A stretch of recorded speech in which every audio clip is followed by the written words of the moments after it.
क्या आपने सोचा है कि आपसे हजारों किलोमीटर दूर मिडिल ईस्ट की तपती रेत और समंदर में चल रही वर्चस्व की लड़ाई आपके जेब को कैसे खाली कर सकती है?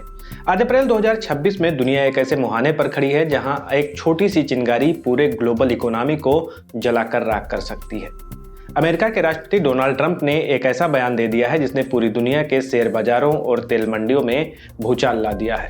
ट्रंप ने सीधा अल्टीमेटम दिया है कि वो ईरान के सबसे बड़े ऑयल हब यानी खार्ग आइलैंड पर कब्जा कर सकते हैं या उसे पूरी तरह से तबाह कर सकते हैं। नमस्कार, मैं हूं प्रखर और आप देख रहे हैं प्रखर इनसाइट्स। दोस्तों, आज के इस वीडियो में हम किसी आम न्यूज की बात नहीं करेंगे, हम बात करेंगे उस ग्रेट गेम की जो अमेरिका और ईरान के बीच खेला जा रहा है। हम डिकोड करेंगे डोनाल्ड ट्रंप की 2026 की मैक्सिमम प्रेशर ऑयल स्ट्रेटजी को, और सबसे अहम बात, हम डेटा और फैक्ट्स के साथ समझेंगे कि इस पूरे ग्लोबल ड्रामे का भारत की अर्थव्यवस्था यानी आपकी ईएमआई और आपके रोजमर्रा के खर्चों पर, आपकी जेब पर क्या असर पड़ने वाला है। वीडियो बहुत ही ज्यादा इन्फॉर्मेटिव होने वाला है, तो इसे अंत तक जरूर देखिएगा। अगर आप चैनल पर नए हैं तो सब्सक्राइब करना मत भूलिए। चलिए शुरू करते हैं। दोस्तों, चीजों को गहराई से समझने के लिए हमें आज के करंट सिनेरियो को देखना होगा। सत्ता में वापसी के बाद राष्ट्रपति डोनाल्ड ट्रंप ने अपनी पुरानी मैक्सिमम प्रेशर पॉलिसी को एक नए और खतरनाक लेवल पर लागू कर दिया है। फरवरी 2025 में उन्होंने नेशनल सिक्योरिटी प्रेसिडेंशियल मेमोरेंडम यानी NSM-2 पास किया था, जिसका सीधा मकसद था ईरान के तेल निर्यात यानी ऑयल एक्सपोर्ट को जीरो पर लाना। लेकिन मार्च 2026 आते आते यह सिर्फ पॉलिसी तक सीमित नहीं रहा, यह मिलिट्री एक्शन में बदल गया। ट्रंप ने हाल ही में फाइनेंशियल टाइम्स को दिए इंटरव्यू में कहा है कि उनका सबसे पसंदीदा काम ईरान का तेल छीन लेना होगा। इसके लिए अमेरिका की नज़र खार्ग आइलैंड पर है। अब यहाँ यह समझना जरूरी है कि खार्ग आइलैंड इतना महत्वपूर्ण क्यों है। तो दोस्तों, खार्ग आइलैंड ईरान के तट से लगभग 15 मील दूर एक छोटा सा द्वीप है, लेकिन ईरान का 90% क्रूड ऑयल यहीं से एक्सपोर्ट होता है। अगर अमेरिका इस पर कब्जा करता है या इसे ब्लॉक करता है तो ईरान की अर्थव्यवस्था रातों रात घुटने पर आ जाएगी। वहीं दूसरी तरफ स्ट्रेट ऑफ हॉर्मुज को लेकर ईरान ने भी जवाबी कार्रवाई की धमकी दी है। अगर खार्ग आइलैंड पर हमला होता है तो ईरान दुनिया के सबसे अहम चौक पॉइंट स्ट्रेट ऑफ हॉर्मुज को बंद कर सकता है, जहां से पूरी दुनिया का लगभग 20% तेल गुजरता है। अब अगर ऐसा होता है तो इंटरनेशनल मार्केट में ब्रेंट क्रूड ऑयल के दाम आसमान छूने लगेंगे। यह सिर्फ एक युद्ध नहीं होगा, बल्कि यह एक ग्लोबल ऑयल शॉक होगा। अब सवाल उठता है कि ट्रंप ऐसा क्यों कर सकते हैं या ऐसा क्यों कर रहे हैं, उनकी स्ट्रेटजी क्या है। इसे समझने के लिए हमें ट्रंप की 3 पॉइंट ऑयल पॉलिसी को समझना होगा। नंबर 1, ट्रंप की डोमेस्टिक पॉलिसी साफ है। वो अमेरिका के अंदर तेल उत्पादन को ऐतिहासिक ऊंचाई पर ले जा रहे हैं। अमेरिका चाहता है कि दुनिया का इकलौता एनर्जी लीडर बने और मिडिल ईस्ट पर उसकी निर्भरता पूरी तरह से खत्म हो जाए। नंबर 2, ईरान को आर्थिक रूप से विकलांग बनाना। ईरान अपने तेल के पैसे का इस्तेमाल अपने प्रॉक्सी ग्रुप्स को फंड करने और अपने न्यूक्लियर प्रोग्राम को बनाने में करता है। ट्रंप की रणनीति है कि तेल की पाइपलाइन काट दो तो फंड्स अपने आप रुक जाएंगे। यानी अमेरिका चाहता है कि ईरान के पास न्यूक्लियर पावर नहीं होने चाहिए। और नंबर 3 है चीन पर लगाम लगाना। ईरान का सबसे बड़ा खरीदार चीन है।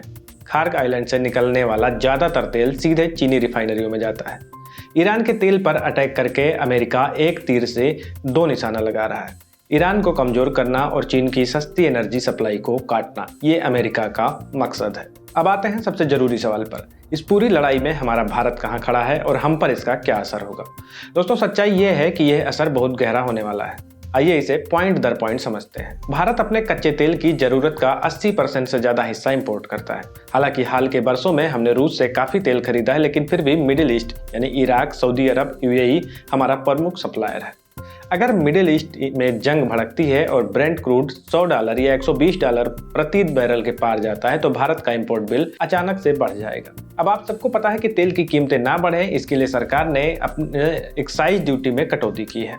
नहीं तो अब तक तेल के दाम लगभग 10 रुपए बढ़ गए होते। जब तेल महंगा होता है तो देश में हर चीज महंगी हो जाती है। पेट्रोल डीजल के दाम बढ़ेंगे तो ट्रांसपोर्टेशन कास्ट बढ़ेगी। इससे सब्जी, दूध, राशन से लेकर हर जरूरी चीज के दाम में आग लग जाएगी। तीसरा, भारत को तेल खरीदने के लिए डॉलर में पेमेंट करना होता है। तेल महंगा होने का मतलब है कि हमें डॉलर ज्यादा खर्च करने पड़ेंगे। इससे भारतीय रुपया गिरेगा और अमेरिकी डॉलर के मुकाबले कमजोर होगा, जिससे विदेशी शिक्षा और विदेशी सामान दोनों ही हमारे लिए महंगे हो जाएंगे और ये सीधा असर आपकी जेब पर पड़ेगा। भारत के अमेरिका के साथ रणनीतिक रिश्ते बहुत मजबूत हैं, लेकिन साथ ही ईरान के चाबहार पोर्ट में भारत का एक बड़ा इन्वेस्टमेंट है जो सेंट्रल एशिया तक पहुंचने का हमारा मुख्य रास्ता है। अमेरिका के सैंक्शंस के दबाव में भारत के लिए ईरान के साथ अपने ऐतिहासिक और व्यापारिक रिश्तों को भी बैलेंस करना एक बहुत बड़ी कूटनीतिक चुनौती बन गया है।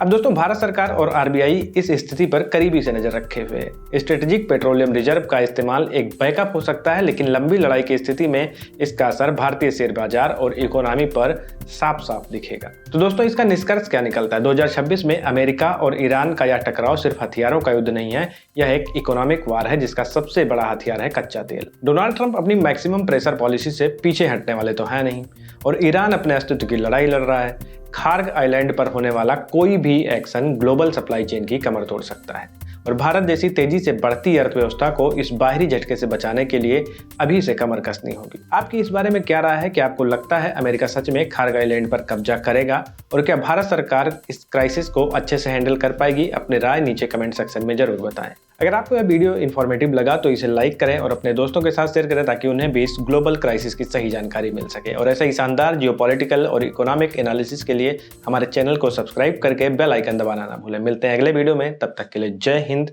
जय भारत।